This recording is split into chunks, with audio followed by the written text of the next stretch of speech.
Hello everyone, welcome back to our channel. Today we are going to make apple jam with only 3 ingredients: apple, sugar and lemon. Our first step is to peel the skin of the apple.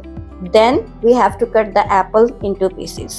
We will cook apple in the water. I am adding half cup of water.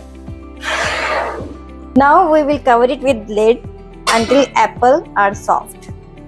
So now we will smash the apples. We have added 400 grams sugar. You have to mix it very properly. We will wait for the water to evaporate. Guys, there is no water dripping in here. It means our apple jam is ready. Now we will wait to let it cool down before adding our lemon juice in it. Now our apple jam is ready to serve.